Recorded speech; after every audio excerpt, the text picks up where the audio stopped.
Let's take a trip back to 2011. Nintendo releases a successor to the very successful Nintendo DS. With an upgrade in graphics and 3D visuals without the need of 3D glasses, Nintendo once again reinvents the way people play games. But it wouldn't be without its faults. With a slow launch and some pretty lackluster launch titles, the system would quickly bounce back thanks to a price cut and a focus on quality titles. In the following year, the Wii U was released, but bombed hard enough for Nintendo to rethink their home console strategy by starting over with the Nintendo Switch in 2017.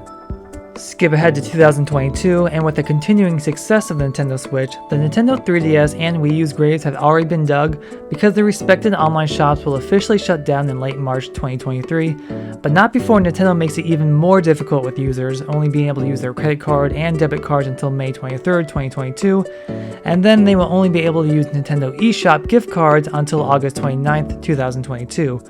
So, to celebrate each system's legacy, Nintendo has launched a limited-time website to celebrate your memories on each platform, with their play data from February 25, 2011 to, oddly enough, late February 2020. But since I never owned a Wii U and only a Nintendo 3DS, we'll just be looking at that. While many will probably go through and reminisce with surprise and awe at the games they played and the time they spent, then there's mine.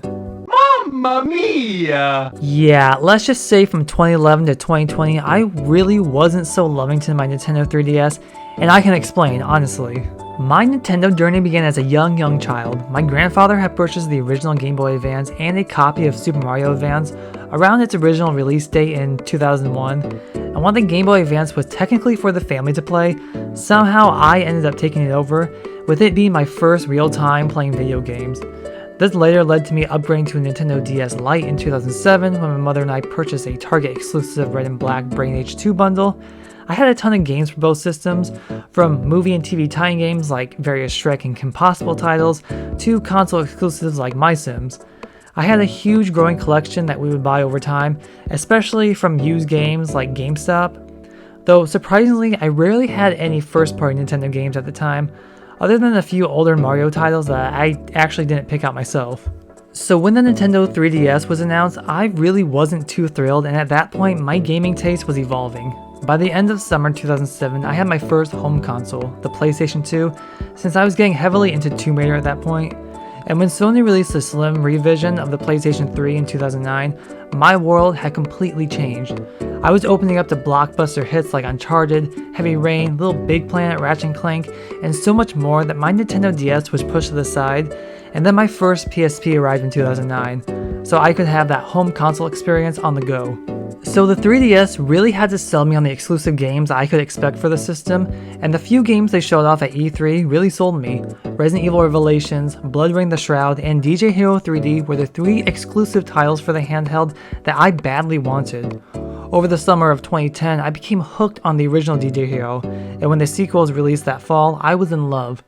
During my time with the PS2, I loved the BloodRayne series, despite there only being 2 games, with the second being my favorite, and with the subtitle of The Shroud, clearly it sounded like a continuation of the second game, and I was really getting into the Resident Evil series as well. I know I had beaten my first Resident Evil game, Resident Evil 5, and loved the story so much that I was hyped up for any new story the series would give me.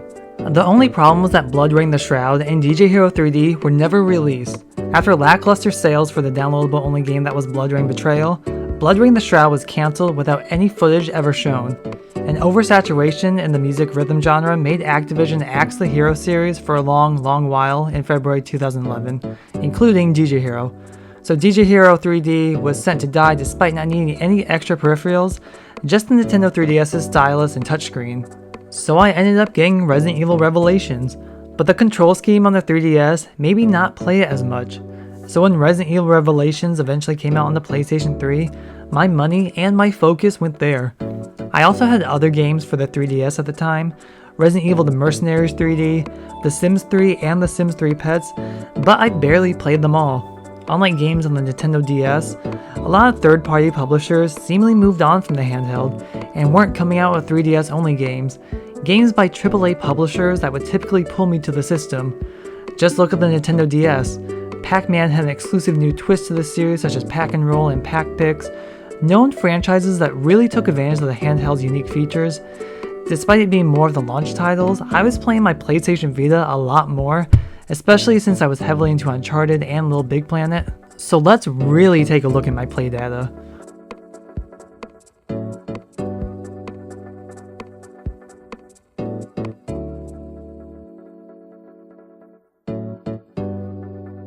According to Nintendo, from February 2011 to February 2020, my total playtime was 8 hours with only 5 titles played. My most played game was Resident Evil Revelations with 7 hours, meaning that Resident Evil The Mercenaries 3D and The Sims 3 roughly made up over an hour of the total playtime. Seeing as both Resident Evil titles were my most played games, it's no surprise that my top 3 genres are action, multiplayer, and adventure. As for my most memorable game, I'm not quite sure what I would pick. Out of the options I have Resident Evil Revelations, Resident Evil The Mercenaries 3D, The Sims 3, Swapnote for some reason, and The Sims 3 Pets. Honestly, I don't think any of those titles were memorable on the system. If anything, Revelations would be my most memorable game, but I didn't like how the game played on the handheld system in comparison to a home console. Later in 2020, I would actually upgrade my original red Nintendo 3DS to a red new Nintendo 3DS for a bigger screen size. I would begin to expand my 3DS collection with the likes of Professor Layton and the Ace Attorney series, Hey Pikmin, Mario Tennis Open, and Mario Golf World Tour. And with prices rising and the store closing, I'm also trying to purchase what I want now so I don't regret it later and have to pay a ridiculous amount to buy it. For what it is, I like the Nintendo 3DS, and even though I rarely use the 3D gimmick, when it worked really well on certain games, it did add a new level of experience, but other times the 3D was just hard on the eyes or some games just didn't support it. Of course, my PlayStation Vita has had much more use over the years. I just wish the games I was excited for on launch actually came out. It broke my heart to not see a new Blood Rain and DJ Hero game release. And it also showed how many third-party developers weren't too keen on the handheld experience as they were before. I would have loved to see a new original My Sims game from EA on the system, similar to the first and second games. EA were hardcore supporters of Nintendo DS and the Wii, but this didn't transpire through the 3DS's lifespan. So while my 3DS has gotten more love than it did before, I hope this increases as I purchase more games to try out. And that, everyone, are my pathetic Nintendo 3DS memories. Certainly not good, but yours are probably better, so why don't you tell me all about them in the comments below, and why not recommend me some 3DS games I should look out for. I'll also link the limited time site to see your memories in the description and comments below. Please like and subscribe for future content. If you'd like to see my 2021 PlayStation memories, which I promise have a lot more to them, then check out this video on my 2021 PlayStation wrap-up. Thank you so much for watching, and as always, I will see you in the next video.